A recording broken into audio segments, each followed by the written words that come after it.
Hello everybody and welcome back to another not applicable Formula 1 video. I hope that you're well. I hope you're enjoying the off season, and today's video is all about this list here. It's all about the Drivers' Championship and the 20 drivers where they ended up in this list, because the first ever video that I made on this channel way back when was a prediction video on where I thought the drivers would finish in 2021. That's right, I ranked every single driver on a tier list from 1 to 20 in where I thought they would finish the season. So the perfect list would look exactly like this. Max Verstappen at the top, Nikita Mazepin at the bottom, and everybody in between. Now, what I'm going to do is look at where I put these drivers, and for every driver I have out of position, I gain a point. So it's a little bit like golf. I want to end up with as few points as possible, and I thought this would be a cool video to have over the course of the years, and we'll see, one, if I actually know what I'm talking about, and two, if I get better or worse as this channel progresses in its lifetime. So let's delve straight into it, because I'm pretty sure I got Nikita Mazepin right in 20th place. Yes, I did. Okay. Oh, I should say that one of my lovely Instagram followers has put together these images for me, because I cannot remember, believe it or not, where I predicted these drivers would be at the beginning of 2021. So we're going to work through, and I'm going to see these live with you guys, unless you go back and watch the video. I'll link it down in the description. So Nikita Mazepin, I predicted 20th place. I think everybody predicted 20th place, so I've got him spot on. So that's 0 points for me. Now, did I put Mick Schumacher next? I did put Mick Schumacher next. So 2 for 2 so far, although I don't think I could take any real credit for that, because again, I think everybody knew that Mick Schumacher was a better driver than Nikita Mazepin, and you know, the Haas car was absolutely atrocious last year. It was even worse this year, in my opinion. You know, they said that they were focusing on 2022, and that became very, very abundantly clear after a few races this year. But I'm 2 for 2. Let's see who I had next. So perfectly, I'd want Giovinazzi in this position. Oh, I've got Nicholas Latifi. I think that that's fair. I think that that's fair. I've got Nicholas Latifi, and he ended up one spot above where he actually finished in my prediction. So I think putting Nicholas Latifi there is fair, because I imagine I've got Giovinazzi next. I do have Giovinazzi next. And realistically, they should be the other way around. Like, in reality, Latifi on 7 points is just astounding. Like, how on earth he picked up 7 points over the course of the season and Giovinazzi only picked up 3 is mind-boggling to me, because Giovinazzi was actually pretty good and pretty consistent over the course of the year. Like, he was in 11th and 12th place, I think, more than anybody else. And I reckon if you look at their average finishing positions, Nicholas Latifi's is so much lower. Like, Latifi was often battling for, 18th place, 17th place. Giovinazzi was right up there quite often, and the fact that he only got 3 and the fact that I've got these two the wrong way around does actually quite annoy me. Then hopefully I've got Kimi Räikkönen here. I have got Kimi Räikkönen here. Again, I thought the Alfa Romeo would be a little bit slower than the rest of the cars in the midfield. I thought they'd be lacking a little bit, but I obviously thought, you know, Kimi would outdo Giovinazzi, and he did outdo Giovinazzi, but by even more of a margin than I had predicted. Who have I got in 15th then? Did I go George Russell, or did I go bold with George Russell and put him a little bit higher? Because I did have big expectations for George Russell this season. No, I did put him 15th. Okay, so I did put George Russell 15th. He did end up 15th. Obviously, massively helped out with that points haul from Spa, which was the race this season. That didn't really happen, but he did pick up a second place, did pick up a podium, and therefore got that 15th place. Now, this is where I'm worried, because we're getting into the midfield teams now. So, you know, we're looking at Yuki Tsunoda, Pierre Gasly, we're looking at the Aston Martins, the Alpines. And I'm worried that maybe in my head I predicted, I don't even know, like maybe Ferrari to be terrible and down here or something. Like, if Charles Leclerc is next in this list, it wouldn't be too surprising considering how bad Ferrari were the year before. But at the same time, it would be very, very bad for my score. Let's see who is here. Oh, yeah, that's a pretty poor one from me. Fernando Alonso. I think at the beginning of the season, I just thought he'd been out of Formula 1 for a couple of years, And he bounced back so quickly, didn't he? It took him like 5 races. By the time he got to Monaco, he was just back at it again and looked really, really good throughout the rest of the season. Obviously picked up a podium in Qatar as well. Ended up in 10th place with 81 points, outdoing pretty much everybody in that midfield pack, apart from Pierre Gasly, who was having one of the seasons of his life. So, you know what? Fernando Alonso, you've done me there. You've done very well all season, and I should have respected you more. You're a world champion, and I should have put you much, much higher. Then I've probably got Ocon next. I do have Ocon next. So Ocon did end up behind Fernando Alonso instead of in front of Fernando Alonso. But again, I thought Ocon had that experience with the Renault team the year before and might kick on a little bit. But Ocon had that middle part of the season. What was it? Sort of Monaco through to sort of Silverstone, Hungary, where he was just awful. And I know he had the chassis change in Silverstone that really did kick on his season a little bit, but I thought Ocon was going to outperform Fernando Alonso and obviously didn't at the end of the Grand Prix. We had him 7 points behind Fernando Alonso, even with that win. Yeah, so Fernando Alonso really did outdo Ocon on the averages, didn't he? That is a shame. That is a shame for me. Another 2 points picked up there. But I've only been, I've only been praising so far. These guys have outdone my expectations, which means there are going to be people coming up that did a lot worse than I was expecting. Let's see who's next after Ocon. Yuki Tsunoda. I believed the hype. I don't think that's too high a place to put Yuki Tsunoda. Obviously, only ended up a couple of positions lower. He was sort of behind that midfield pack by quite a bit, though. Like, it's a considerable jump between sort of Ocon, Alonso, and Yuki Tsunoda. You've got like half the points of Alonso to even get anywhere close to Yuki Tsunoda. And you know what? Yuki Tsunoda with that 4th place did get really close to getting in front of Stroll as well. So I believed in Yuki. I did believe in Yuki, and he ended up finishing 14th instead of 12th for me. Who's in front of Yuki then? Oh, dear. Oh, dear. Carlos Sainz, one of my favourite drivers, I have to say. A McLaren boy, obviously, before he left for Ferrari. And I don't know what I've done for you here, Carlos. I've put you in 11th place. Obviously ended up being the best midfield driver in terms of points. Came in 5th place.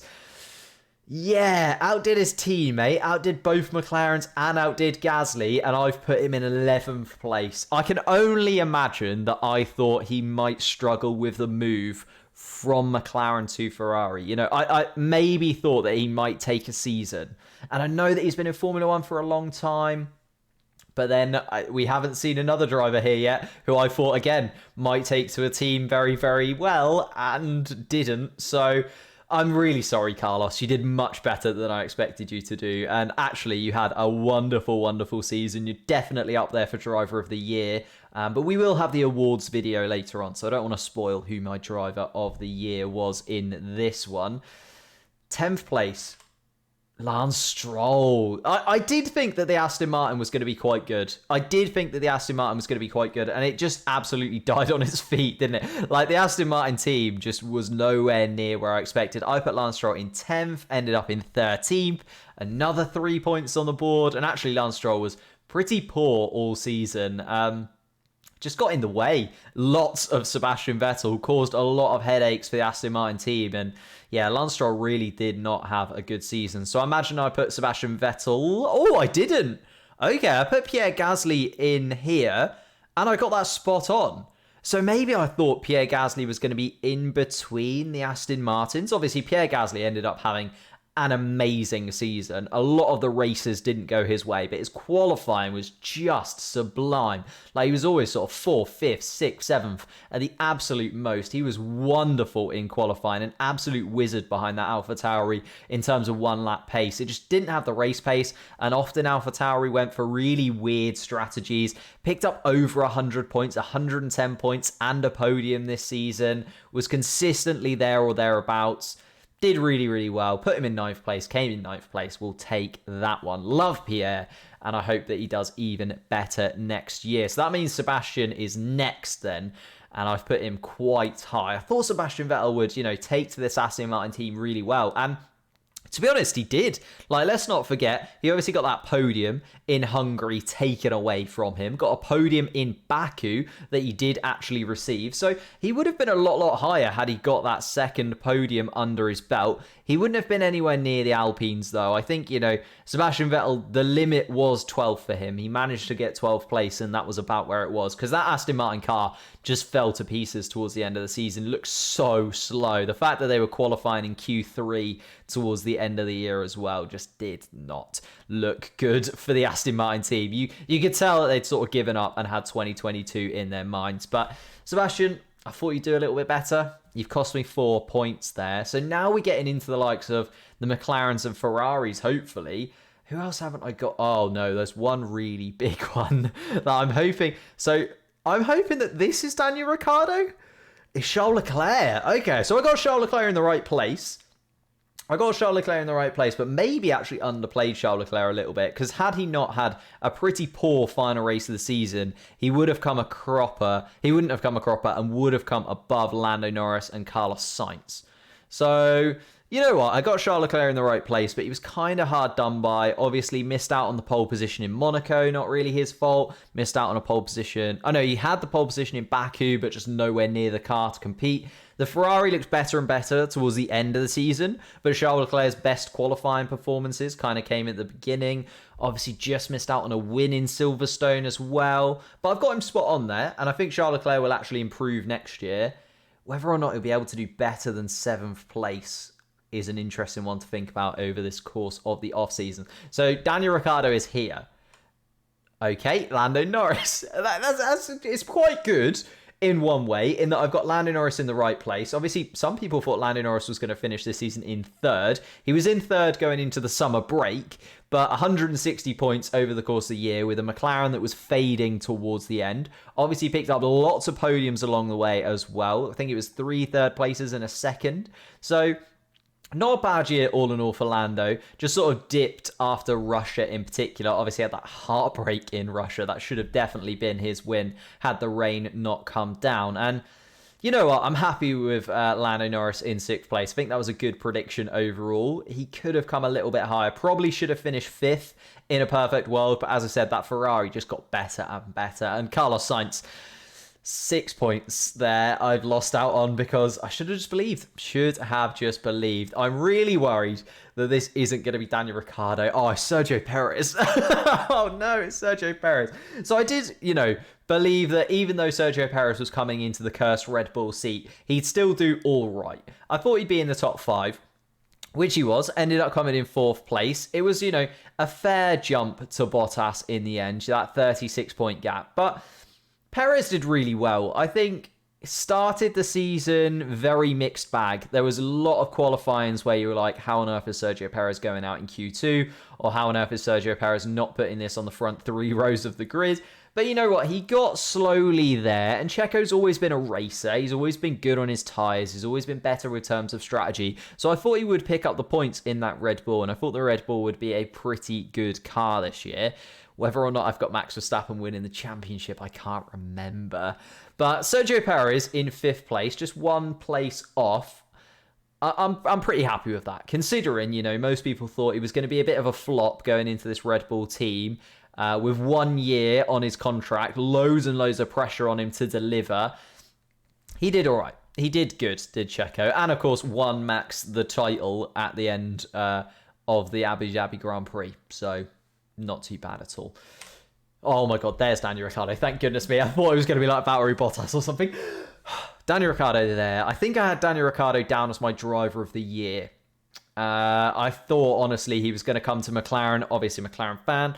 I thought he was going to come to McLaren. I thought he was going to really spring into it. I thought the McLaren car would suit him. We see him diving up the inside of cars quite often. I thought he'd be able to do that in the McLaren, but he just didn't have the trust with the car. Ended up miles below where I thought he was going to, not even in touching distance of the Ferraris or his teammate in Lando Norris, and actually quite lucky to be in front of Pierre Gasly, in my opinion. That win did him the best possible thing. That 25 points was so crucial for Daniel Ricciardo. Without that, I think he'd be even further behind, because I think that did give him a little bit of confidence to pick up some more points over the course of the second half of the season.